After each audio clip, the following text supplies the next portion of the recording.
सभी प्रशिक्षुओं को मेरा नमस्कार। आप सभी का हमारे चैनल टीएसपी क्लासेस में एक बार बहुत बहुत स्वागत है। तो दोस्तों, आज हम इस वीडियो में बात करेंगे यूपी डीएलएड अर्थात बीटीसी फोर्थ सेमेस्टर के मैथ के बारे में, जो कि ये पवन का इस सीरीज आपका राजन का भी कराया जा चुका है, फोर्थ सेमेस्टर का भी कराया गया है, बहुविकल्पी प्रश्न उसमें कराया जा चुका है। आज हम जो बात करेंगे वो पवन है, सीरीज पवन है, इसमें बहुविकल्पी प्रश्न की बात करेंगे।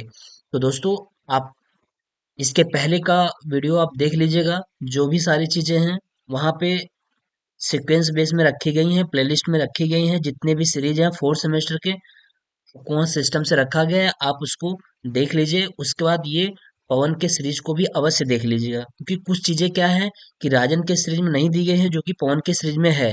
तो इसलिए आप इसको बहुत ही अच्छी तरीके से एक बार देख लीजिए, पढ़ लीजिए, जिससे भी कोई भी प्रश्न आपका छूटे ना और अच्छे मार्क्स के साथ आप पास हो। तो चलिए हम लोग स्टार्ट करते हैं। पहला प्रश्न, बहुविकल्पी का पहला प्रश्न देखते हैं क्या है। देखिए, पहला प्रश्न ये कह रहा है कि ये है प्रश्न, कह रहा है 343/1000, इसका क्या निकालना है? घनमूल निकालना है। क्या निकालना है? घनमूल। तो इसका हम घनमूल ले लेंगे, तो आपको पता होगा 343 किसका घनमूल होता है। तो जानते होंगे 7 × 7 × 7, 7 × 7 = 49, 343 होता है। और बटा कितना हो जाएगा? 10 दहम्मा 100 दहम्मा 1000। इसको हम इस तरीके से लिख सकते हैं। तो यहाँ से जब इसका घनमूल निकालेंगे तो क्या निकलेगा? 7 के बटा 10। घनमूल में कितने का पेयर लगता है? 3 3 का हो जाता है। ठीक है, तो 7 के बटा 10 निकल गया, जो कि हमारे ऑप्शन में इसमें क्या कर दिया है, भाग दे करके दिया हुआ है प्रश्न, आंसर दिया हुआ है। तो 10 का भाग जब 7 में देंगे तो 0.10 × 7 = 70, 0.7 आएगा। तो 0.7 कौन सा ऑप्शन सही है? ऑप्शन बी सही है। ठीक है, चलिए अगला प्रश्न कर रहा है कि तीन सिक्कों को एक साथ उछालने पर, क्या कर रहा है, तीन सिक्के हैं और तीन सिक्कों को हम क्या करेंगे, एक साथ उछालने पर संभव परिणामों की संख्या क्या होगी? संभव परिणामों की संख्या कर रहा है। तो देखिए, ये आपका प्रायिकता से सवाल है, और प्रायिकता से सवाल पूछता श्योर है। तो देखिए, इस तीन सिक्कों को एक साथ उछालने पर संभव परिणामों की संख्या। देखिए, संभव परिणामों की संख्या इसमें यह नहीं पूछ रहा है कि चित परिणाम या पट परिणाम, यानी हेड या टेल, ये नहीं पूछ रहा है। ओवरऑल पूछ रहा है संभव परिणाम कितने आ सकते हैं। तो देखिए, सिक्के कितने हैं? तीन है, तीन सिक्कों को। तो चलिए सपोज दैट एक बार हम सिक्का को उछालते हैं तो क्या आ जाता है। देखिए यहाँ पे मानते हैं कि एक हम सिक्का को उछालते हैं तो एक बार हेड आता है, फिर उछालते हैं तो क्या आता है? टेल आता है। फिर जब हम सिक्के को उछालते हैं इस वाले को, तो हो सकता है इसमें दो कंडीशन बनेगा, एक हेड भी आ सकता है और एक क्या आ सकता है? टेल भी आ सकता है। फिर पुनः हम तीन बार सिक्के को उछालना है, तो फिर हम पुनः जब इस हेड वाले पोर्शन को जब फिर से हम उछालें तो में भी हो हेड आ सकता है और क्या आ सकता है? टेल आ सकता है। इसको भी हम उछालते हैं इस टेल वाले को, फिर तो ये हो सकता है हेड आ जाए और या फिर टेल आ जाए। ठीक है, अब ये टेल वाले सिक्के को जब हम उछालते हैं, यहाँ से उछाला जाता है, तो में भी इसमें क्या आ सकता है? इसमें हेड या इसमें भी हेड या टेल आ सकता है। फिर हेड या टेल आ सकता है, फिर हम इस हेड वाले को उछालते हैं तो फिर से क्या आ सकता है? हेड या टेल। फिर इसको उछालते हैं तो क्या आ सकता है? हेड या टेल आ सकता है। अब ओवरऑल हम देखते हैं क्या क्या कंडीशन बनते हैं इसके। तो देखिए, संभावनाएं क्या क्या बनती हैं, पहले हम इसकी बात कर लें, इसमें कितनी संभावनाएं बन रही हैं। देखिए, इस वाले में कितनी संभावनाएं बन रही हैं, इसको देख लें। हेड हेड हेड, यानी तीन सिक्का है तो हो सकता है कि एक तीनों में हेड आया हो, या ये हो सकता है, या फिर हेड हेड टेल, क्या हो सकता है? या फिर हेड हेड टेल आ सकता है, या फिर क्या होगा? हेड टेल हेड, यानी हेड टेल हेड आ सकता है, या तो फिर हेड टेल टेल आ सकता है, यानी हेड टेल टेल आ सकता है। तो देखिए, एक वाले में, इस वाले सिक्के में कितनी संभावनाएं बन गई? चार संभावनाएं बन गई। अब इस वाले में संभावनाएं देख लीजिए, ये वाले में देखिए, तो पहले कंडीशन में हो सकता है टेल हेड हेड आ जाए, टेल हेड और हेड आ जाए। फिर दूसरे कंडीशन में क्या होगा? टेल हेड और टेल, ये हो सकता है टेल हेड और टेल। तीसरे कंडीशन में क्या हो सकता है कि टेल, और ये टेल है, टेल, टेल हेड, यानी टेल, टेल हेड आ सकता है। और लास्ट कंडीशन इसका क्या बनेगा, टेल, टेल, टेल, यानी क्या आ सकता है, टेल, टेल, टेल। तो अब ओवरऑल कितने कंडीशन हो गए, एक, दो, तीन, चार, पाँच, छह, सात, आठ, ओवरऑल कितने कंडीशन बन गए, आठ।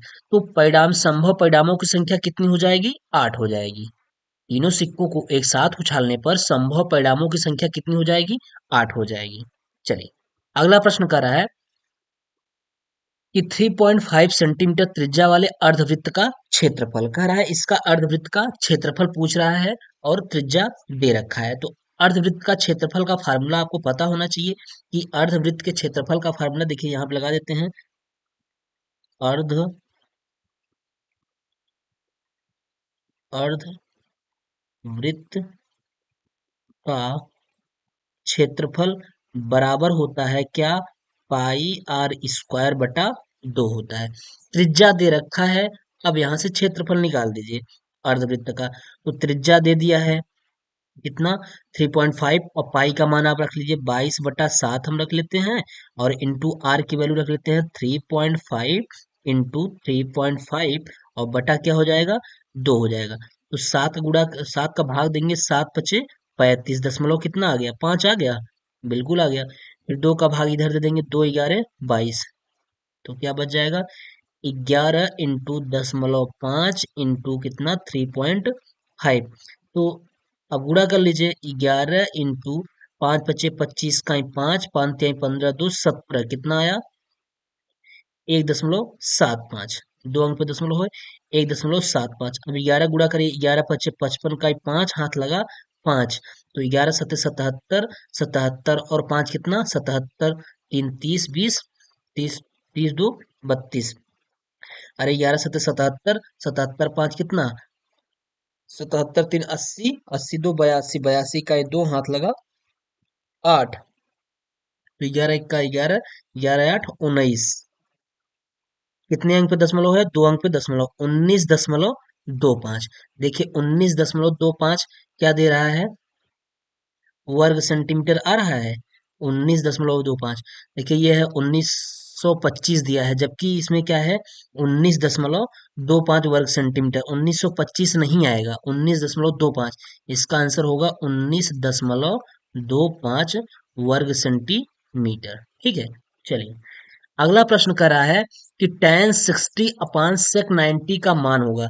तो tan 60, हमने एक टेग्नामेट्री का स्पेशली एक फार्मूले का क्लास बनाया है, वहां पे आप टेग्नामेट्री का जाकर के देख लीजिए, वहां से आपको चीजें समझ में आ जाएगी। वहां पे जितने टेग्नामेट्री के जो भी आपके लिए काम की चीजें हैं, टेग्नामेट्री के फार्मूले तो बहुत होते हैं, लेकिन जहां से ज्यादा प्रश्न पूछा जाता है, सारे फार्मूले को वहां पे दे दिया गया है और समझा भी दिया गया है, और कुछ प्रश्न भी करा दिए गए हैं। तो चलिए, tan 60 का मान कितना होता है आपको पता होना चाहिए। tan 60 का मान होता है √3, और बटा sec 90 का मान कितना होता है, इन्फिनाइट। जब इन्फिनाइट से किसी √3 में भाग देंगे तो आपको ये लग रहा होगा कैसे होगा, ऐसा क्या मान यहाँ आएगा। तो चलिए, कोई बात नहीं, घबराने की जरूरत नहीं है, हम √3 को ऐसे रहने दें। इस इन्फिनेटिव यानी अपरिभाषित मान को हम क्या लिख सकते हैं, इस अपरिभाषित वैल्यू को हम 1/0 लिख सकते हैं, बिल्कुल लिख सकते हैं। तो जीरो चला जाएगा ऊपर, जब जीरो चला गया ऊपर तो हो जाएगा √3 इंटू 0/1।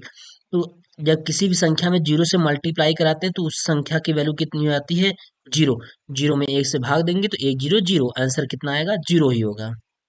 तो आंसर कौन सा हो जाएगा, द वाला। चलिए, अगला प्रश्न कह रहा है 7 6 2 5 9 की माध्यिका, पूछ रहा है इसकी माध्यिका क्या होगी। तो माध्यिका के लिए फार्मूला आपको बताया गया है। फार्मूला माध्यिका के लिए दो होता है, एक समपद के लिए होता है, एक विषम पद के लिए होता है। तो चलिए हम लगा लेते हैं, देखते हैं यहाँ पे, ये है पेज हमारा। प्रश्न क्या दिया हुआ है, 7 6 2 5 9, 7 6 7 6 2 5 9, यही दिया है। 7 6 2 5 9 की माध्यिका पूछ रहा है। ठीक है, तो देखिए, पहले तो आप क्या करिएगा, इसको आरोही क्रम में लिख लीजिएगा। एक मिनट, इसको क्या करेंगे, पहले आरोही क्रम में लिख लेंगे। चलिए, आरोही क्रम में लिख लेते हैं। आरोही क्रम। आरोही क्रम में लिखेंगे तो सबसे पहले छोटा 2 होगा, फिर 5 होगा, फिर 6 होगा, फिर 7 होगा और उसके बाद क्या होगा, 9 होगा। अब हम यहाँ पदों की संख्या गिन ले, सम है कि विषम। तो 1 2 3 4 5। तो पदों की संख्या क्या है, पदों की संख्या बराबर 5, जो कि क्या है, विषम है। ठीक है, तो विषम पद के लिए ये क्या है, विषम है। तो विषम पद के लिए माध्यिका, विषम पद की माध्यिका मीडियन बराबर हो जाता है n+1/2वां पद। n की वैल्यू कितनी है, 5। 5 प्लस 1/2वां पद। तो 5 5 1 कितना हो गया, 6। यानी 6 के बटा 2वां पद बराबर कितना, 2 तिहाई 6, यानी क्या, तीसरावां पद। आंसर तीनवा, तीन नहीं होगा, तीसरावां पद। अब इसमें देखेंगे तीसरा पद कौन है, 1 2 3। तीसरे पद में तीसरावां पद जो है वो कितना है, 6 है। तो आंसर कितना हो जाएगा, 6 हो जाएगा। ठीक है, इसका उत्तर हो जाएगा 6। देखिए मिल रहा है, ऑप्शन ब सही है। चलिए प्रश्न नंबर 6 कह रहा है कि 1809025 के वर्गमूल में अंकों की संख्या। अब देखिए इसका वर्गमूल पूछ रहा है, इतना लंबा चौड़ा है, इतना लंबा चौड़ा है, इसका ये जो वर्गमूल होगा इसका वो होगा 1340, ये 45, 1345। इसका वर्गमूल 1345 होगा। 1345 में 1345 का गुणा करेंगे तो यही संख्या आ जाएगी। ठीक है, अब इसमें कह रहा है, ये आंसर नहीं होगा, इसमें पूछ रहा है, कह रहा है कि वर्गमूल में अंकों की संख्या कितनी होगी, कितने अंक होंगे। तो गिन लीजिए, 1 2 3 4। कितने अंक हैं, 4। ऑप्शन कौन सही है, स सही है। फिर सातवां कह रहा है कि यदि दो सिक्कों को एक साथ उछाला गया तो दोनों सिक्कों के पट के ऊपर पड़ने की संभावना, यानी ऐसा होगी जो पट ऊपर पड़े उसकी संभावना क्या होगी। सिक्के कितने हैं, सिक्के 2 हैं। अब इसको उछाला जाता है तो मान चलिए कि क्या आ सकता है, एक सिक्के में पहले उछाला गया तो हेड और टेल आ सकता है, या फिर टेल और हेड आ सकता है, या फिर हेड हेड आ सकता है, या फिर टेल टेल आ सकता है। यही तो हो सकता है भाई, एक बार सिक्का उछाला गया तो हो सकता है इसमें हेड और टेल आया, फिर उछाला गया तो टेल और हेड आ गया, फिर उछाला जाता है तो हेड हेड आ सकता है, और फिर उछाला जाता है तो क्या, टेल और टेल आ सकता है। बाकी सारी प्रायिकता तो बन गई ना, अब और कुछ तो बाकी नहीं है। अरे हेड हेड आ सकता है, टेल टेल आ सकता है, हेड टेल आ सकता है, या टेल हेड आ सकता है। तो कितनी प्रायिकता बन जाएगी, 1/4। कितनी हो जाएगी, 1/4। अगला कह रहा है, एक यदि लंबवृत्तीय बेलन तथा लंबवृत्तीय शंकु के आधार की त्रिज्या तथा ऊंचाई समान हो तो इसके आयतनों का अनुपात। बहुत अच्छा सवाल है। कह रहा है यदि लंबवृत्तीय बेलन तथा लंबवृत्तीय शंकु दो है, एक लंबवृत्तीय बेलन है और एक लंबवृत्तीय शंकु है, तो हम सबसे पहले क्या कर लें, यहाँ पे जो जो कंडीशन कर रहा है उसको हम कर लेते हैं। कंडीशन ये कर रहा है कि लंबवृत्तीय बेलन, इधर हो गया बेलन और इधर हो गया शंकु। ठीक, शंकु।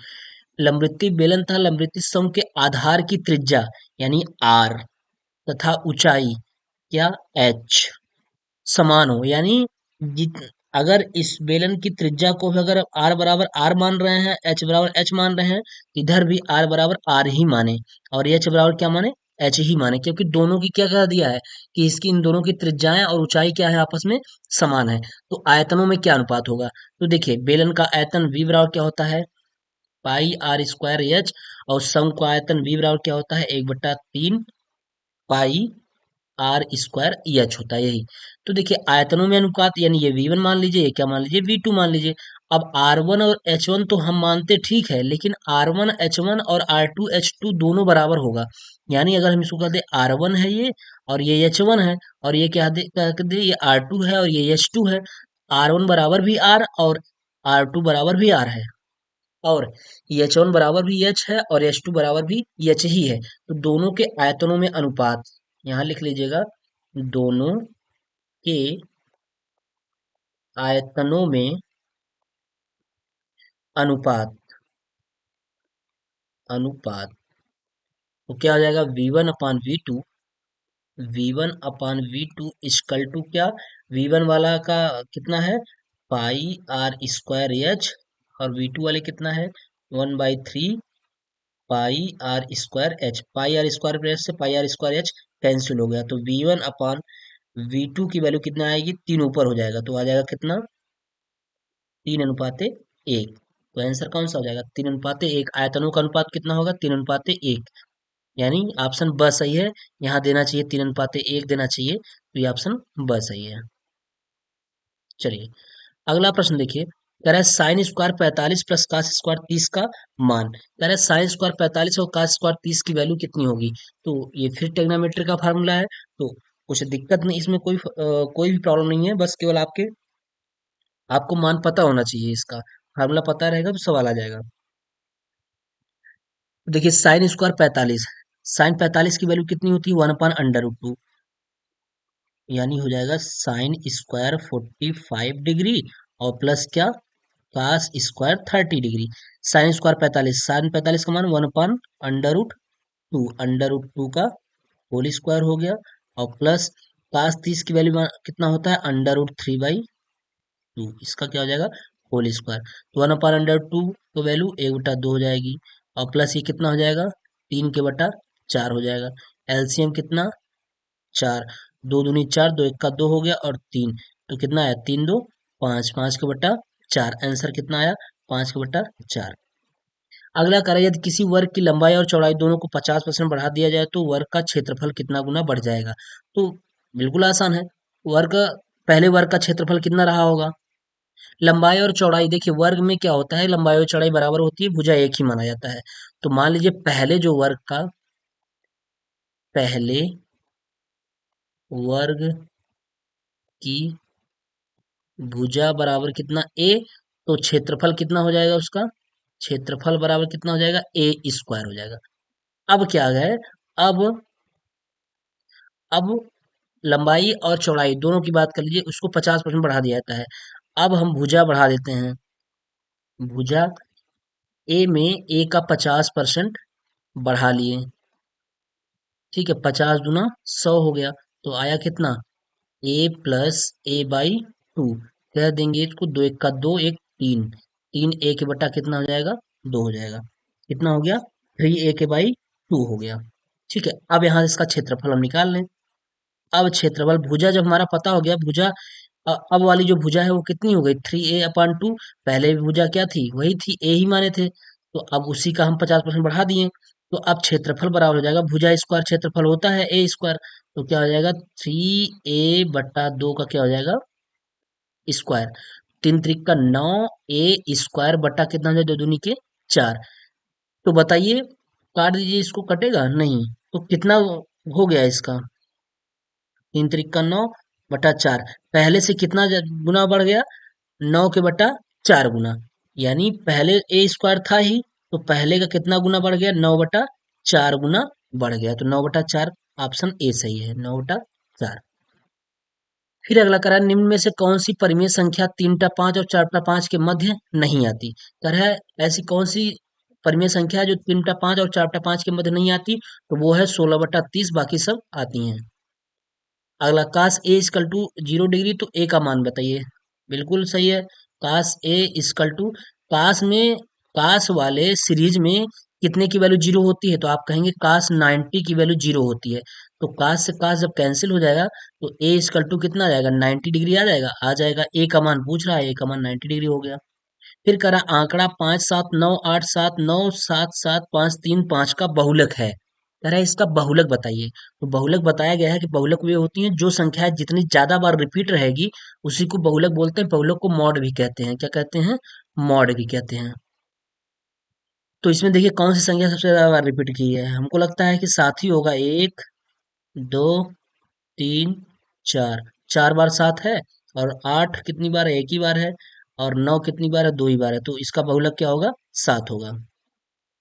फिर करा b/a/c/b/a/c का मान, तो कोई दिक्कत नहीं, एक करड़ी में करिए, सबको एक साथ गुणा कर दीजिए, b/a कर दीजिए, इंटू c/b कर दीजिए, इंटू a/c कर दीजिए, c से c कैंसिल, b से b कैंसिल, a से a कैंसिल, ओवरऑल आएगा कितना √a एक, अंडर रूट एक की वैल्यू एक ही होती है, तो ऑप्शन कौन सही है? स सही है। एक वृत्त का व्यास दिया है 12 सेंटीमीटर, वृत्त की परिधि कह रहा है, तो वृत्त का व्यास, व्यास d बराबर क्या होता है? d बराबर 2r होता है, यानी 2r की वैल्यू दे रखा है, 2r बराबर 12 सेंटीमीटर, तो r का मान यहाँ से निकाल सकते हैं, त्रिज्या 12 बटा कितना 2, r का मान कितना हो गया? r इजकल टू 2 छंके 12, 6 सेंटीमीटर। अगर 6 सेंटीमीटर आ गया तो वृत्त की परिधि बराबर क्या होता है? वृत्त की परिधि बराबर 2 पाई आर, 2 पाई आर यही होता है। मान रख दीजिए, 2 इंटू पाई, अच्छा मान देख लीजिए, पहले आंसर किस में दिया है? पाई में दिया है, ठीक है, पाई का मान नहीं रखना है। इंटू पाई इंटू आर की वैल्यू कितनी? 6, तो कितना आ गया? 6 दूनी 12 पाई, कितना आ गया? 12 पाई सेंटीमीटर। 12 पाई कौन सा है? ऑप्शन ए सही है। समांतर चतुर्भुज के अंतःकोणों का योगफल कितना होता है? 4 समकोण होता है। समांतर चतुर्भुज के जो अंतःकोणों का योगफल होता है वो कितना होता है? 360 डिग्री, अर्थात 4 समकोण। याद रखिएगा। परिमेय संख्या -32/100 का सरलतम रूप है। अरे इसको काट दीजिए, 4 अट्ठे 32 और 25 चौका 100, यानी 4 अट्ठे 32 और 25 चौका 100, माइनस से माइनस कैंसिल, माइनस से माइनस कैंसिल। अगर हम 4 से काटेंगे, 4 अट्ठे 32 और 4 25 सामने 100, 8/25 आंसर आ रहा है, बिल्कुल ऑप्शन स सही है। कराए इसका घनमूल 0.000001 का घनमूल, घनमूल में तीन तीन का पेयर लगता है, एक जीरो यहाँ से निकल जाएगा और यहाँ एक हो जाएगा, तो हो जाएगा कितना? इसका घनमूल हो जाएगा 0.01। क्या हो जाएगा? 0.01, ऑप्शन ब सही है। फिर कह रहा है समीकरण 3x बराबर 6 और 4x+y बराबर 14 के हल में y का मान, इसके मान पूछ रहा है, इसमें y का मान क्या होगा? तो देखिए, यहां से हम एक ये है, चलिए सर यहाँ ऊपर लगा देते हैं पेज में, यहाँ पे देख लीजिएगा। 3x दिया है, 3x, और क्या दिया है? 3x बराबर 6 और 4x+y बराबर 14, 4x+y बराबर 14, 4x+y बराबर 14, 4x+y बराबर कितना? 14 हो गया। यहाँ से y का मान निकालना है, तो पहले हम यहाँ से x का मान तो निकाल लें, 6 का बटा 3 कर देंगे, 3 दूनी 6, x की वैल्यू कितनी आएगी? 2 आएगी। जब x की वैल्यू 2 आ जाएगी, अब इसी x को ले आके इस वाले समीकरण में रख लीजिए, इसको समीकरण 1 मान लीजिएगा और इसको समीकरण 2 मान लीजिएगा। x बराबर 2 समीकरण किस में रखने पर? समीकरण 2 में पुट करने पर, ठीक है। चलिए कर दीजिए, तो 4 into 2 plus y is equal to 14, तो y इजकल टू कितना? 14 - 8, तो y इजकल टू घट जाएगा, 14 में से 8 गया, 8 6 14, y का मान कितना आ गया? 6 आ गया। देखिए ऑप्शन कौन सा सही है? y इजकल टू 6, ऑप्शन पहला ही सही है, y इजकल टू 6। फिर करा साइन 60/cos 30, साइन 60 की वैल्यू कितनी होती है? साइन 60 का मान √3/2 होता है, साइन 60 का मान √3/2, और बटा जो साइन 60 का मान होता है वही cos 30 का भी मान होता है, तो ये हो जाएगा √3/2। ये सब पूरा से पूरा कैंसिल, आंसर आ गया 1। कौन सा ऑप्शन सही है? ऑप्शन ब सही है। फिर कह रहा है 7 की पावर 1/5 बटा 7 की पावर 1/3 का मान क्या होगा? तो देखिए, घातांक का रूल होता है कि भाग में घात क्या हो जाती है? घट जाती है, अगर बेस बराबर रहे तो। इसको बोलते हैं बेस, क्या बोलते हैं? बेस। और ये होता है हमारा क्या? पावर। ये पावर होता है। अगर बेस दोनों बराबर हैं तो जो घात होते हैं, अगर भाग में है तो घट जाते हैं और गुणा में होते हैं तो जुड़ जाते हैं, तो इसको हम ऐसे लगा लेंगे, 7 की पावर 1/5 में जो ये घात 1/3 है ऊपर जाएगा, घट जाएगा, तो 7 की पावर इसका एलसीएम कितना हो जाएगा? 15 हो जाएगा, हो जाएगा। यहाँ 5 3 हो गया और यहाँ 3 × 5 = 15, 5 हो गया, तो 7 की पावर क्या हो जाएगा? 5 में से 3 गया, -2, -2 के बटा कितना? 15, 7 की पावर -2 के बटा 15, ऑप्शन ब सही है। ठीक, ये हो गया। अगला प्रश्न कर रहा है काट 30 डिग्री, क्या कर रहा है? काट 30 डिग्री अपॉन टेन 45 डिग्री। तो बताइए काट 30 का मान कितना होता है? काट 30 का मान √3 होता है, टेन 45 का मान कितना होता है? 1 होता है, वैल्यू कितनी आ गई? √3, ऑप्शन कौन सही है? ब सही है। एकदम सिंपल सिंपल प्रश्न है, बस आपको फार्मूले अगर याद रहेंगे तो फटाफट आंसर आएगा, नहीं तो आप परेशान हो जाएंगे। फोर्थ सेमेस्टर में सबसे ज्यादा फार्मूले पे बेसिस पे हैं सवाल। अगर आपको ट्रिग्नोमेट्री सवाल कंफर्म है पूछा जा रहा है, कम से कम ट्रिग्नोमेट्री से तीनों में सवाल पूछा जाता है, बहुविकल्पी में भी, अति लघुत्तरी में भी और लघुत्तरी में भी। और इस चीज को बार बार बताया गया है कि प्लीज आप पढ़ लीजिए इसको, ट्रिग्नोमेट्री उसके कुछ फार्मूले हैं जो कि बार बार उसी से प्रश्न आते हैं, उसको अच्छी तरीके से देख लीजिए। चलिए 23 नंबर देखिए, किसी वृत्त का क्षेत्रफल दे रखा है 8800 सेंटी वर्ग सेंटीमीटर है, वृत्त की त्रिज्या, यहाँ से वृत्त की क्या निकालनी है, त्रिज्या निकालनी है। तो वृत्त का क्षेत्रफल बराबर क्या होता है, पाई आर स्क्वायर, यहाँ नीचे देखते हैं, ये है पेज है। तो वृत्त का क्षेत्रफल बराबर होता है पाई आर स्क्वायर होता है। तो इसकी वैल्यू दे रखा है 8800 दिया है। तो पाई आर का मान यहाँ से पूछ रहा है, ठीक है। तो चलिए लगा देते हैं, पाई का मान रख देते हैं 22/7 इंटू आर स्क्वायर बराबर कितना 8800। 22 चौका कितना 88, आया कितना 400। तो आ गया आर स्क्वायर इक्वल टू 400 को यहीं रहने दीजिए, 7 को इधर लेके चले जाइए यहाँ पे। तो आर आर की वैल्यू निकालेंगे तो यहाँ से स्क्वायर हटाएंगे तो इधर कड़ी लग जाएगी 7। तो आर का वर्गमूल 20 हो जाएगा, सॉरी 400 का वर्गमूल 20 हो गया, और 7 का वर्गमूल नहीं होगा तो ये ऐसे लिखा जाएगा 20 अंडर रूट में 7, क्या हो जाएगा 20 रूट में 7, ऐसे लिखा जाएगा। कहीं ऐसा ना हो कि यहाँ 20 आप लिख दें और ये 7, ये गलत हो जाएगा, ठीक है। आंसर ये सही होगा 20 अंडर रूट में 7। तो देखिए कहाँ है, ये है। जबकि ये गलत लिख रखा है, ये द वाला ऑप्शन, इसको ऐसे लिखना चाहिए 20 अंडर रूट में 7 वर्ग सेंटीमीटर, ठीक ये होगा। फिर कह रहा है 2x² minus x minus one बराबर 0 के हल हैं, ये द्विघात समीकरण है, इसको हल कर लीजिए। चलिए 2x² minus x minus one, क्या है 2x², यहाँ देख लीजिए 2x² 2x² minus x minus one बराबर 0। अब द्विघात समीकरण हल कैसे होता है, आप फोर्थ सेमेस्टर में है तो फर्स्ट और सेकंड और थर्ड आप सेमेस्टर पढ़ लिए हैं तो बहुत अच्छी तरीके से आपको द्विघात समीकरण वगैरह आ गया होगा। एक का मल्टीप्लाई कराते हैं एक्स स्क्वायर के गुणांक के साथ, एक दो के दो, दो का ऐसा खंड करिए घटाने पे एक आ जाए, तो दो एक का दो, दो में से एक गया एक, तो हो जाएगा 2x² माइनस 2x और प्लस क्या, प्लस एक्स माइनस वन। तो यहाँ क्या कॉमन लेंगे, दो एक्स कॉमन लेंगे तो क्या बचेगा एक्स माइनस वन, और फिर प्लस यहाँ वन कॉमन लेंगे तो क्या बचेगा एक्स माइनस वन बराबर 0। जो इस क्वेश्चन में इस क्वेश्चन में भी आना चाहिए, तो दोनों क्वेश्चन में से एक को उतार लेंगे और ये 2x प्लस वन हो जाएगा, बराबर क्या हो गया 0। अब x माइनस वन बराबर 0 दिखा दीजिए, तो x बराबर कितना हो गया एक, एक आंसर x का ये आ गया। अगला वाला क्या दिखाएंगे, अब इसको दिखा दीजिए 2x plus one is equal to 0।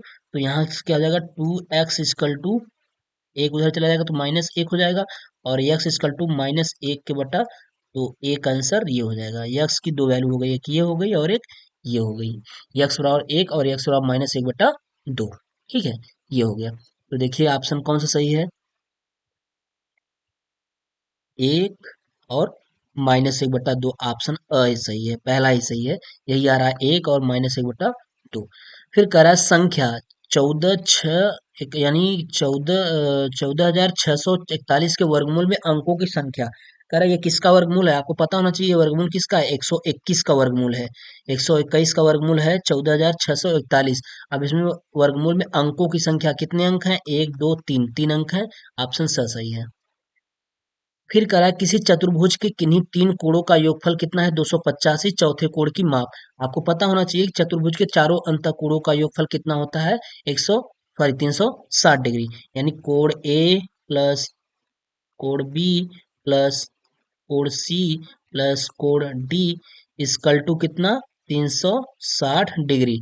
इसमें से तीन कोणों का योगफल दिया है 285, मान चलिए इतने, इन तीनों कोणों का योगफल कितना दे रखा है 285, और प्लस कोण डी का मान पूछ रहा है बराबर कितना 360। तो कोण डी इजकल टू हो जाएगा 360 में से 285 घटा देंगे तो आ जाएगा 75 आ जाएगा, कितना आ जाएगा 75 डिग्री। तो चौथे कोण का मान कितना होगा 75 डिग्री।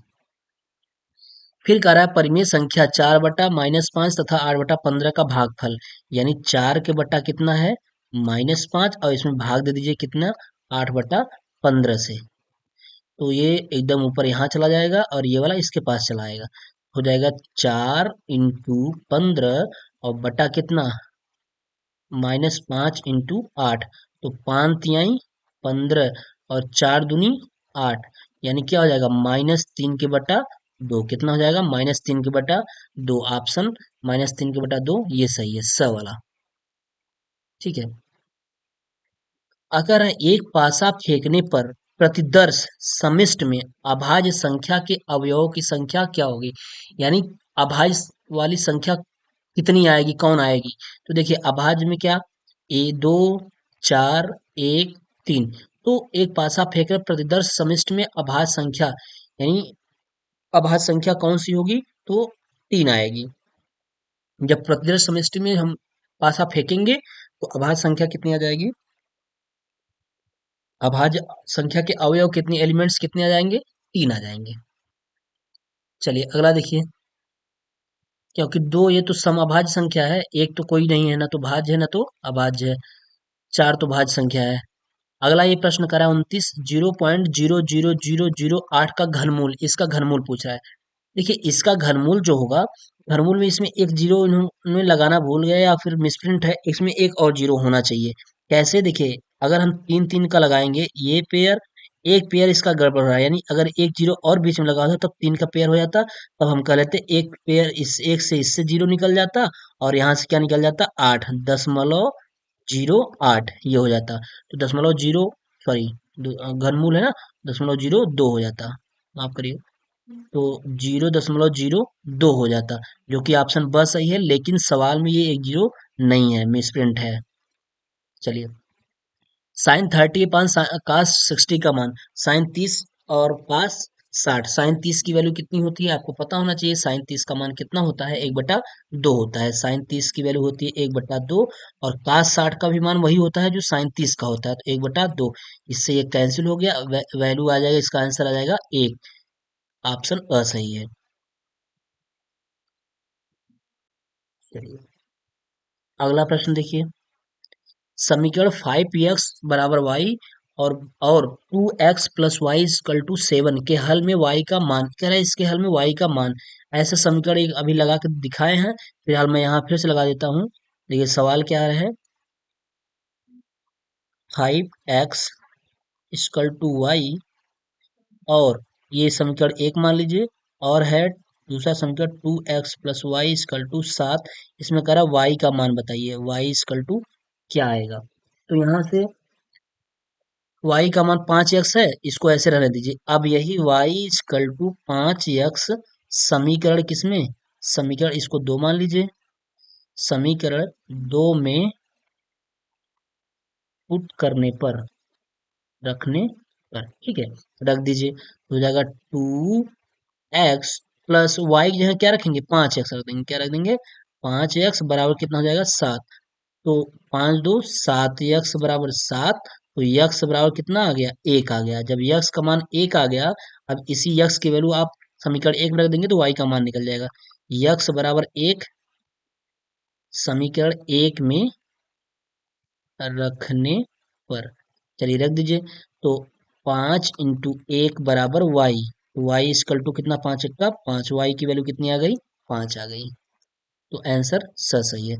चतुर्भुज के कोण होते हैं, तो आपको पता है चतुर्भुज के सम्मुख कोण बराबर नहीं होते हैं, समान नहीं होते, समान बराबर बात एक ही हो गई, समकोण नहीं होते, चतुर्भुज के सम्मुख कोण क्या होते हैं, बराबर होते हैं, सॉरी सम चतुर्भुज के सम्मुख कोण क्या होते हैं, बराबर होते हैं।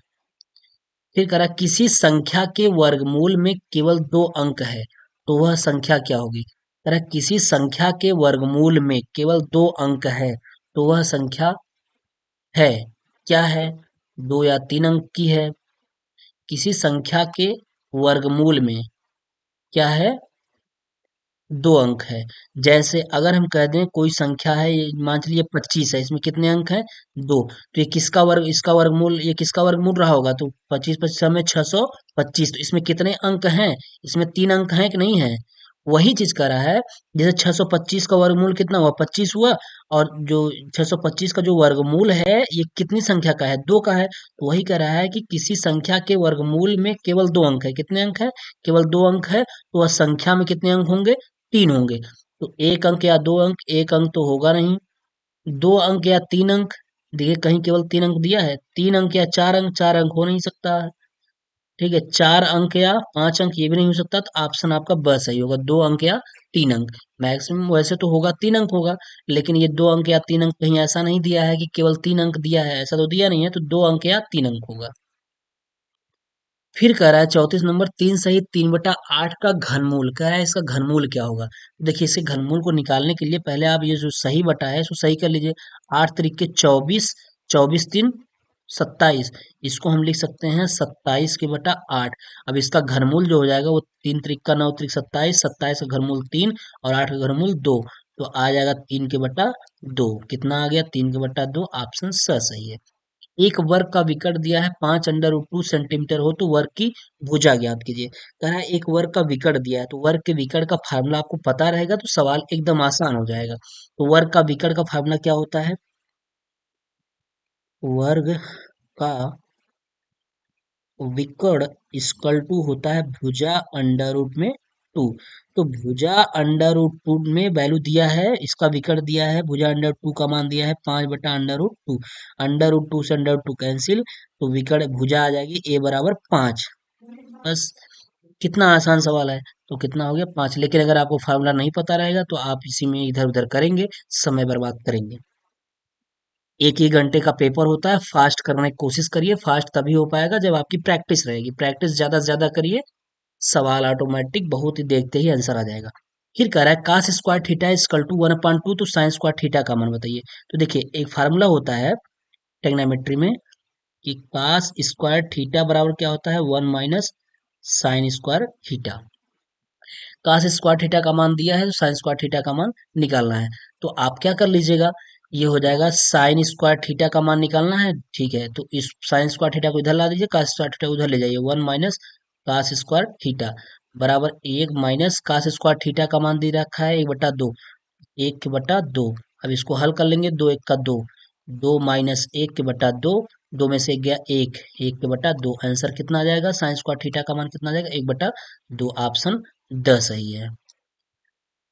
संलग्न आकृति में बिंदु O वृत्त का केंद्र है। यदि ए सी बी बराबर 40 डिग्री है तो कोण ए ओ बी की माप बताइए। देखिए ए सी बी बराबर 40 दिया है, कौन सा, ए सी बी।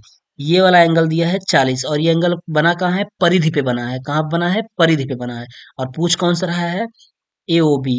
ए ओ बी यानी कौन कोड पूछ रहा है, ये वाला कोड पूछ रहा है। तो आपको एक थ्योरी यानी आपको एक प्रमेय पता होगा कि परिधि पे जो कोण बना होता है वो केंद्र का आधा होता है। या फिर ये कह सकते हैं केंद्र पर बना कोण या केंद्र पर बना कोण परिधि के बने कोण का दुगना होता है। यानी अगर ये 40 है तो जो केंद्र पर बनेगा वो इसका जस्ट दूना बनेगा, परिधि का दूना। ऐसे लिख लीजिए, केंद्र का कोण बराबर 2 इंटू परिधि का कोण। ये थ्योरम है कोण कि केंद्र पर बना कोण परिधि पर बने कोण का दुगना होता है। तो 2 × 40 बराबर कितना हो जाएगा, 80 डिग्री हो जाएगा। तो कौन सा ऑप्शन सही है, ऑप्शन द सही है। फिर 3125 का घातीय संकेत कर रहा है। 3125 का घातीय संकेत क्या होगा, तो 3125 किसका ये घनमूल या है, इसमें किसका इसमें भाग दिया जाता है। तो ये हम ये कर लें कि 5 × 5 ऐसे कर ले, 5 × 5 = 25, पंचे 125, पंचे 625, 625 पंचे 3150। यानी ये है। अब इस पे कितना घात हम लगा लेंगे, 5 पे कई घात हो जाएगा, 1 2 3 4 5, 5 पे घात 5, 5 की घात 5 बराबर हो जाएगा 3125 के। ऑप्शन सही है। किसी संख्या का घन 64 है। इसका घन 64 है, 4 × 16 = 64। यानी 4 × 4 × 4, 4 का घनमूल है, जो कि ऑप्शन कौन सा है, ऑप्शन द सही है। ठीक है, ये हो गया। फिर कह रहा है 40 नंबर कह रहा है -5/9 का घन क्या है। कह रहा है इसका घन क्या होगा। तो 5 का घन क्या होगा, 50 25 पंचे 125 हो जाएगा, और 9 9 81 9 729 हो जाएगा। और माइनस लगा है तो माइनस लगा दीजिए, देख लिए कौन सा ऑप्शन मिल रहा है, ऑप्शन मिल रहा है आपका द वाला, ऑप्शन द सही है।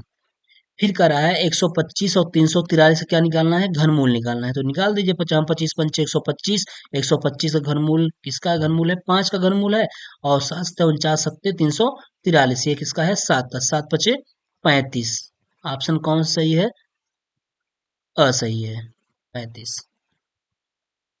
ठीक। अब फिर ये देखिए, इसका फिर से घनमूल पूछ रहा है, तो यहाँ पे देखिए सही दिया हुआ है, ये 3 3 का पेयर लग रहा है, तो एक जीरो यहाँ से निकल जाएगा, और 8 का घनमूल 2 हो जाता है, तो ऑप्शन 0.02 हो जाएगा, ऑप्शन ब सही है। 0.09 का वर्गमूल, तो इसका वर्गमूल क्या हो जाएगा, इसका वर्गमूल वर्गमूल में 2 का पेयर लगता है, तो 0.09 किसका है, 3 का है, तो ये हो जाएगा किसका, 0.09 किसका है, 3 का, पॉइंट 3 का, तो ऑप्शन अ सही है। 0.1 का वर्ग क्या है, तो 0.1 का वर्ग आपका 0.1 में फिर 0.1 का मल्टीप्लाई कराएंगे तो क्या आएगा, 0.01 आ जाता है, ऑप्शन स सही है। ये सब मल्टीप्लाई है, गुणा है, इन सब में कुछ है नहीं। ठीक है। अब 0.3 को 3 बार गुणा कराएंगे तो आ जाएगा 3 त्रिक का 9 त्रिक के 27, और कई अंक पे दशमलव हो जाएगा, एक अंक पे, यानी ये जीरो, 3 अंक पे दशमलव 27 और जीरो हो जाएगा, ऑप्शन स सही है, 0.027। गुणा करा के देख लीजिएगा, 0.3 का फिर 0.3 में कराइएगा, फिर जितना आएगा फिर उसमें गुणा करा दीजिए 0.3 का। ठीक है।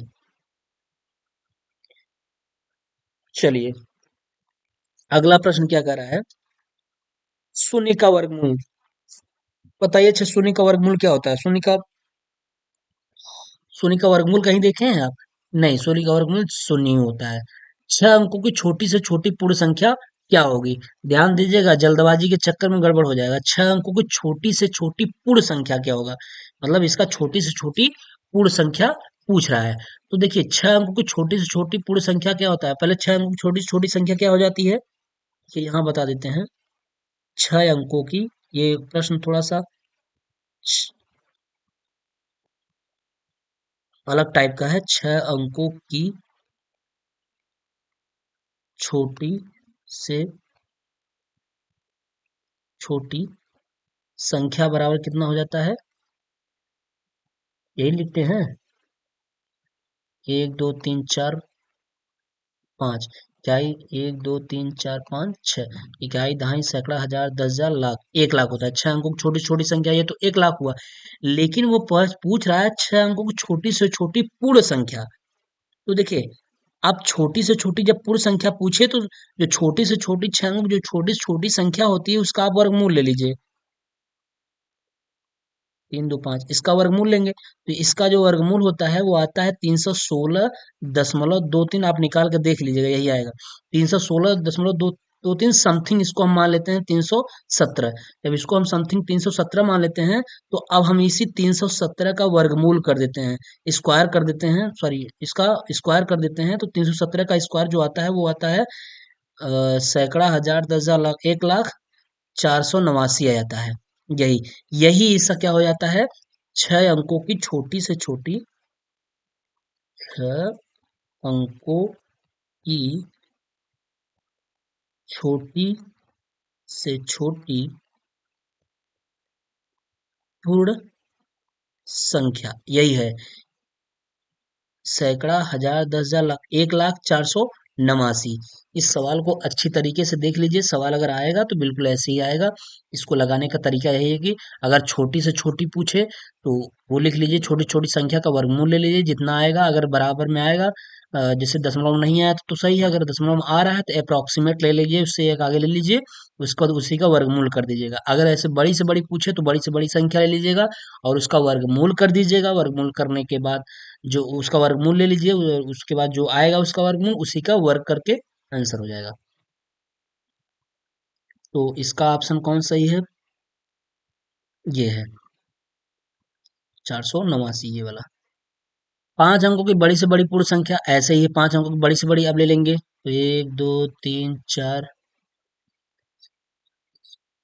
3 2 5, 5 अंकों की बड़ी से बड़ी संख्या ले लेंगे, ठीक है। उसका फिर ऐसा इसका क्या करेंगे, वर्गमूल निकालेंगे, वही प्रोसीजर इसमें भी रहेगा, तो इसमें आएगा 99,800 99,856 आएगा। ठीक, ये फिर करा 1 से 1,000 तक की पूर्ण घन संख्याएं कितनी होती हैं।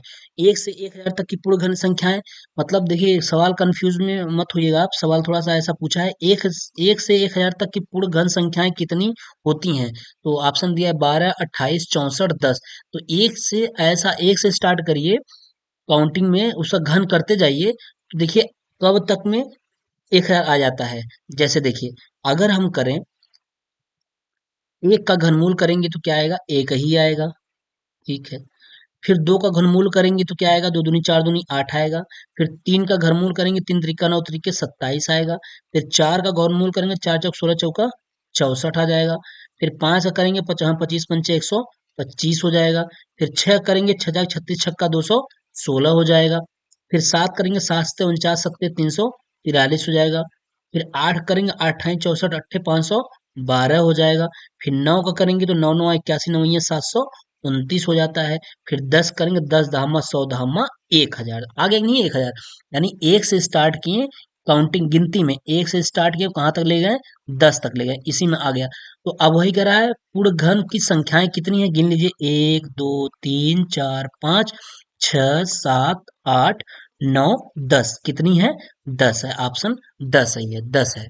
एक से लेकर 10 तक की संख्याएं गिन लेंगे, उसमें 1,000 आ जाएगा। जरूरी नहीं है कि एक से लेकर के 10,000 तक पूछे, हो सकता है 1200 समथिंग कुछ पूछ ले, तो आप और बढ़िएगा, 11 का घरमूल करिएगा, संख्या बढ़ा सकता है, उसमें कोई दिक्कत नहीं है। तो आप और बढ़ते जाइएगा, 10 के बाद फिर 11 का घरमूल करिए, 11 ग्राम में 121 ग्राम में, ऐसे करिएगा। फिर 12 बार हमें मतलब ऐसे घरमूल करते जाइएगा, जो जहां तक पूछा रहे वहां तक जाइएगा, उसके बाद काउंटिंग कर लीजिएगा आप। ठीक है। अगला प्रश्न करा है, सबसे छोटी पूर्ण घन प्राकृतिक संख्याएं कौन सी होती हैं। तो आपको पता है सबसे छोटी पूर्ण घन प्राकृतिक संख्या क्या है, एक है, जैसा कभी आ निकाले हैं घन। देखिए ये क्या है, ये गुणा करना है, आप इसका 201 का 2 बार गुणा करिएगा, फिर उसका इसमें गुणा करिएगा, फिर 200 का 3 बार गुणा करिएगा, उसके बाद घटा दीजिएगा, जो भी आंसर बन जाएगा उसका अपना हो जाएगा। तो आंसर शायद ब वाला आ रहा है, आप इसको गुणा करना है, इसको चेक कर लीजिएगा। किसी युगपत समीकरण को हल करने में कितनी विधियों की सहायता ली जाती है। देखिए एक युगपत समीकरण होता है, उसको हल करने में कितनी विधियों की सहायता ली जाती है, तो दो विधि की सहायता ली जाती है। कौन सा, एक होता है प्रतिस्थापन विधि, प्रतिस्थापन विधि, डिस्प्लेसमेंट विधि, और दूसरा होता है विलोपन विधि। कौन सा, विलोपन विधि होती है ना। ये तो कौन सी विधि, दो विधि है, तो ऑप्शन स सही है।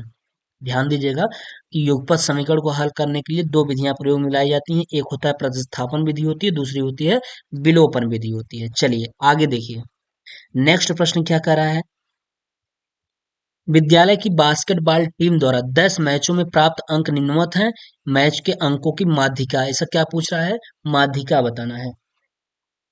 क्या बताना है, माध्यिका। चलिए लगा लेते हैं सवाल, 10 12 8 9 11 12 19 13 10 20 22 दिया है। तो सबसे पहले माध्यिका निकालने के लिए सबसे पहले हम क्या करते हैं, आरोही क्रम में रख लेते हैं। तो देखिए यहाँ रख लेते हैं, ऊपर हम सवाल लगा देते हैं, यहाँ जगह खाली है। तो सबसे पहले हम 53 नंबर में, प्रश्न 53 में सबसे पहले हम आरोही क्रम में रख लेते हैं, आरोही क्रम रख लीजिए। आरोही क्रम में क्या रखेंगे, सबसे छोटा कौन सा है, 8 9, सबसे छोटा क्या है, 8 है, क्या रख लेंगे, 8 रख लेंगे, 8 हो जाएगा।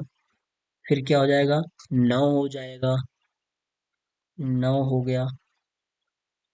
फिर क्या हो जाएगा, 10 हो जाएगा, 10 कितनी बार है, 2 बार है, 2 बार है, 10 हो गया, 2 बार। फिर 11 हो जाएगा, फिर क्या है, 12 है, फिर क्या है, 13 है, फिर क्या है, 19 है, फिर क्या है, 20 है, और लास्ट में क्या है, 22 है। ये आरोही क्रम रख लिए। अब हमारा दूसरा स्टेप ये कहता है कि इसमें देखिए कि संख्याएं कितनी हैं, सम में है कि विषम में है। तो काउंट करिए, 1 2 3 4 5 6 7 8 9 10, संख्याएं कितनी है, पदों की संख्या कितनी है, पदों की संख्या बराबर 10, जो कि क्या है, सम है। तो इसलिए सम पदों के लिए माध्यिका, सम पदों के लिए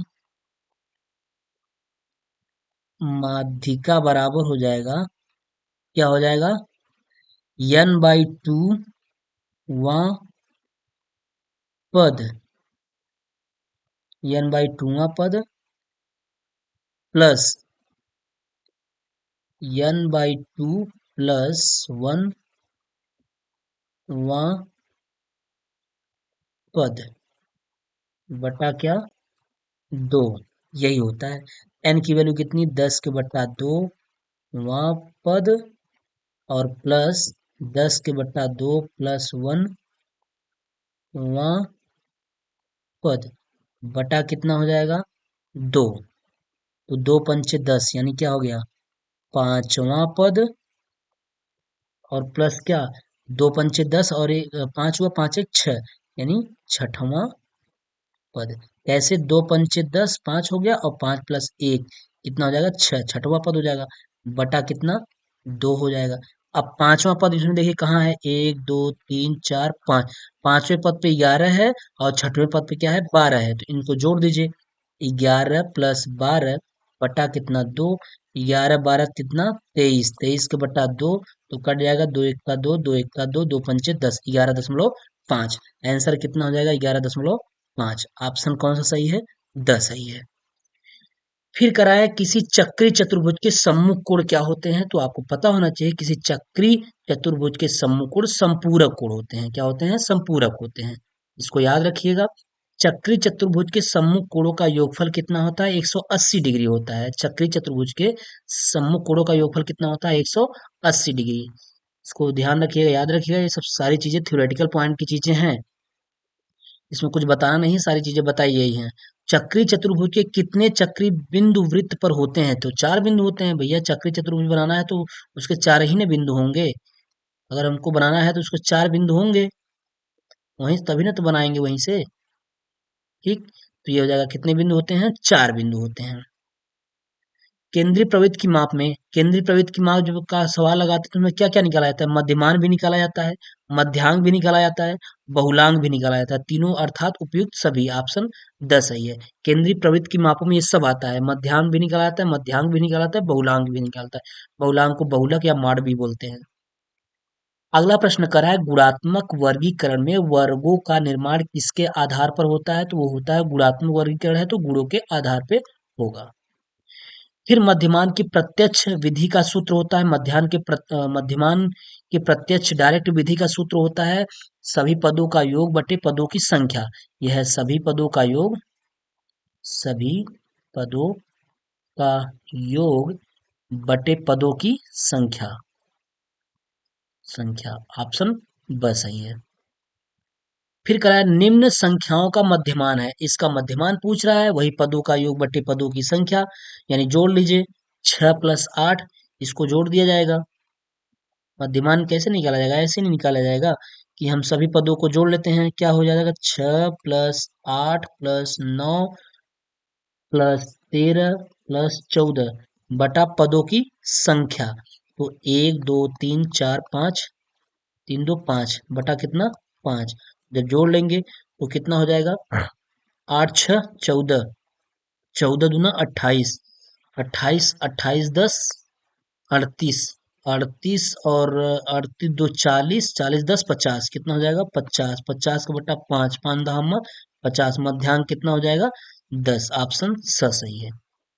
आवृत्ति वितरण में जिस संख्या की पुनरावृत्ति अधिक बार होती है वह क्या कहलाता है, तो यानी जिसकी संख्या जितनी ज्यादा बार रहेगी वही उसका तो क्या कहलाएगा, जितनी बार ज्यादा रिपीट किया जाएगा, पुनरावृत्ति रहेगी, अधिक बार आएगा, तो स्वाभाविक सी चीज है कि आप बहुलांक निकालते हैं, बहुलक मॉड निकालते हैं ना, कि जैसे 12 कई बार आया, देखे हैं कि 12 संख्या कई बार आई है, यानी संख्याएं बहुत दी रहेंगी, उसमें जो संख्या ज्यादा बार आया रहेगा वही उसका क्या कहलाएगा, बहुलांक यानी बहुलक। तो ऑप्शन स सही है। अगला प्रश्न, केंद्रीय प्रवृत्त का मान वह मान है जो समस्त आंकड़ों का श्रेष्ठतम प्रतिनिधित्व करता है। केंद्रीय प्रवृत्त की यह परिभाषा किसने दी, याद रखिएगा, केंद्रीय प्रवृत्त की यह परिभाषा राज ने दिया था। थ्योरेटिकल पॉइंट है, इसको याद रखिएगा, इसमें कुछ लगाना नहीं है। फिर मध्यमान किन कारणों से लाभकारी होता है, मध्यमान जो होता है, मध्यमान किन कारणों से लाभकारी होता है? सरल विधि द्वारा भी होता है, अंगणित पद्धति पर भी निर्भर होता है, तुलनात्मक संभव है, पेडागोजी का प्रश्न टाइप है ये, तो इसको पेडागोजी का है, पेडागोजी को ध्यान रखिएगा। सरल विधि अंगणित पद्धति पर निर्भर होता है, तुलना संभव है, और उपयुक्त में सभी, ये क्या होगा? इसका सब होगा। ये पेडागोजी है। ऐसे ही टाइप से सवाल टेट और सीटेट में भी पूछे जाते हैं। बहुलांक का अन्य नाम से जानते हैं, किस नाम से जानते हैं? बहुलक से जानते हैं, बिल्कुल। मॉड इसका इंग्लिश है, और भूयनिष्ठक ये इसको भी बोलते हैं। तो बहुलांक को उपयुक्त सभी नाम से जानते हैं। देखिए, बहुलक तो बहुलांक को बहुलक तो बोलेंगे ही। मॉड इसका इंग्लिश हो जाता है, मॉड भी बोलते हैं। और जब दो आपका ऑप्शन सही हो गया, ये दोनों है ये हैं, तो ये तो स्वाभाविक सी बात, ये तो सही होगा ही होगा, यानी दैट मीन्स आप कह लीजिए कि उपयुक्त में से सभी हो जाएगा। जब दो हमारा क्लियर हो गया, तो ये जब दो क्लियर हो गया तो ये भी होना ही होगा, यानी ये भी होता ही होगा। और जब ये भी सही हो गया, तीनों सही हो गया, तो उपयुक्त में सभी सही हो गया। अव्यवस्थित प्राप्तांकों से माध्यांक की गणना का सूत्र होता है यम बराबर n+1/2, वहां पद होता है, याद रखिएगा। आंकड़ों में 12 12 13 12 10 का बहुलांक है। अभी देखिए, जिसे बताया था कि जिसकी आवृत्ति ज्यादा बार हो रहेगी वही उसका बहुलक कहलाएगा। तो 12 12 12 12 ज्यादा बार प्रयोग किया गया है, इसलिए इसका बहुलक 12 होगा। 10 विद्यार्थियों द्वारा 15 में से प्राप्त किए गए निम्नलिखित अंकों का बहुलक होगा। तो देखिए, बहुलक कौन सा होगा? कौन संख्या ज्यादा बार प्रयोग की गई है? 10 10 10 10 चार बार है, 1 2 3 4। और 9 कितनी बार है? 2 ही बार है। 12 कितनी बार है? 3 बार है। ये और ये, इसलिए बहुलक क्या होगा? 10 होगा। प्रथम 5 अभाज्य संख्याओं की माध्यिका, यानी प्रथम 5 अभाज्य संख्याओं की माध्यिका कर रहा है। तो प्रथम 5 अभाज्य संख्याओं की सबसे पहला अभाज्य संख्या कौन सा है? 2 हो गया, 3 हो गया, 2 प्लस 3 प्लस 5 प्लस 7 प्लस 11, कितनी हो गई? 1 2 3 4 5। प्रथम 5 अभाज्य संख्या, स्टार्टिंग से 5 अभाज्य संख्याओं की माध्यिका। तो पदों की संख्या कितनी है? 1 2 3 4 5। पदों की संख्या क्या है? विषम है, तो n+1 हो जाता है। ठीक है, तो पदों की संख्या कितनी है? यहाँ देख लीजिए, पदों की संख्या क्या है? पदों की संख्या बराबर 5, जो कि क्या है? विषम है। तो विषम माध्यिका बराबर हो जाता है, माध्यिका बराबर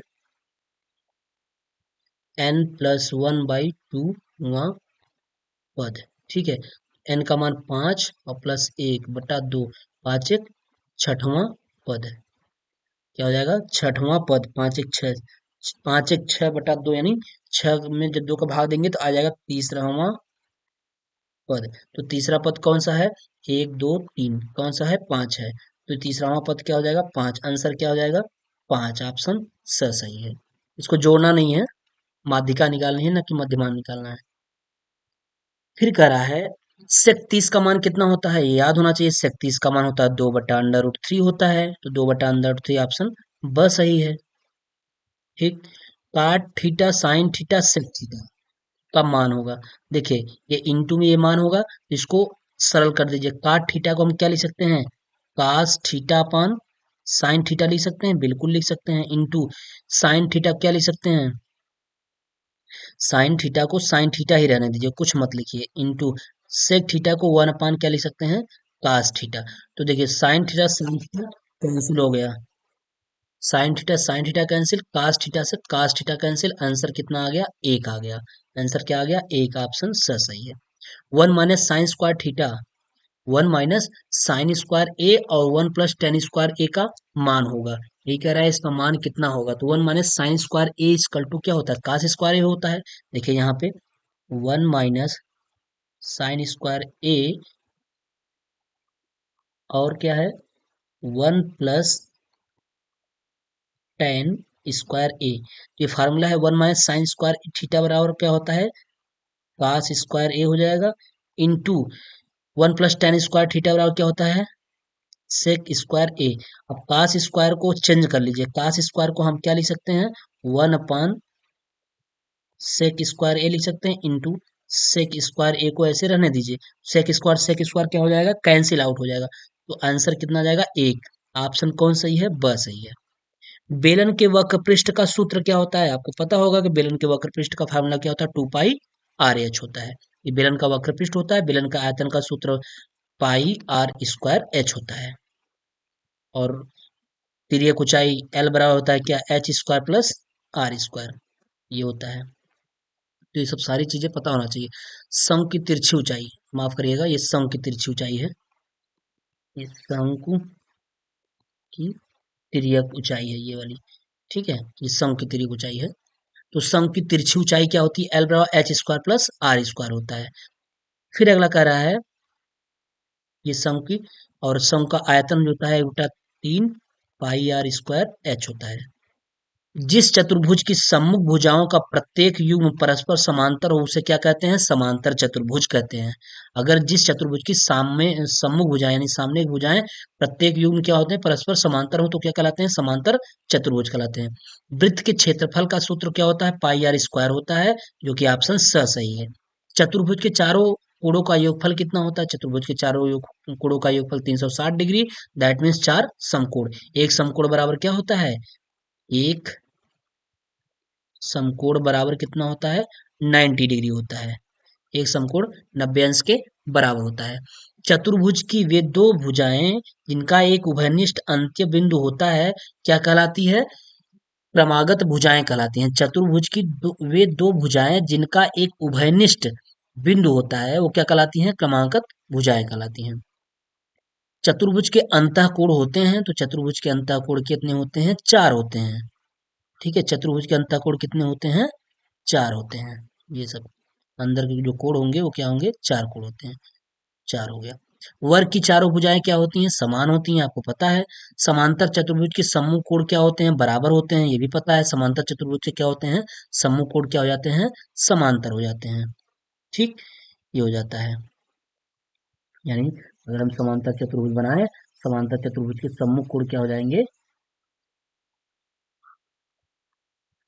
सम्मुख कोण ये कोण इसके बराबर हो जाएगा, और ये वाला कोण इस कोण के बराबर हो जाएगा। समांतर चतुर्भुज के सम्मुख कोण क्या होंगे, बराबर।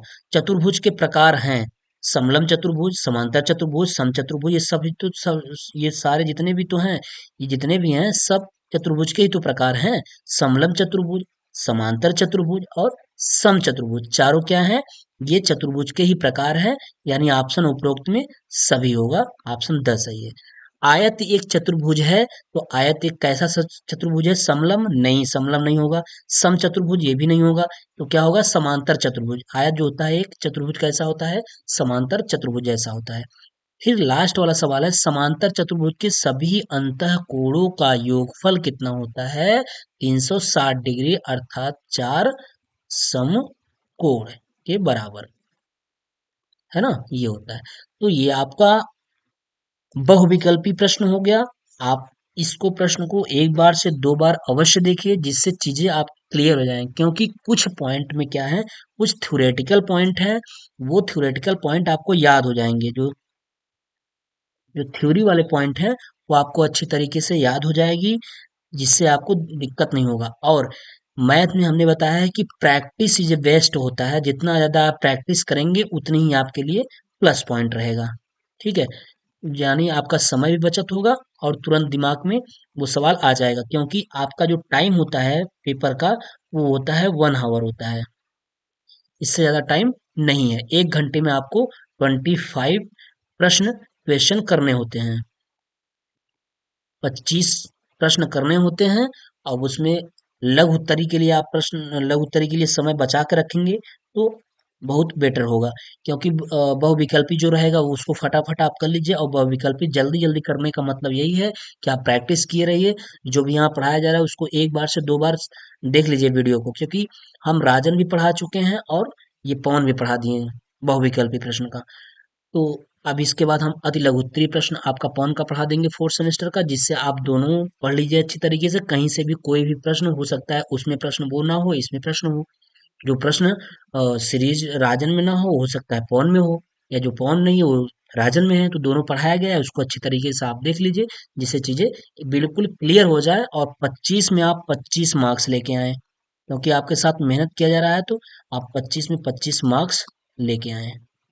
ठीक है, चलिए तो इसी के साथ हम लोग अलविदा लेते हैं, मिलते हैं नेक्स्ट वीडियो में। तब तक के लिए बाय।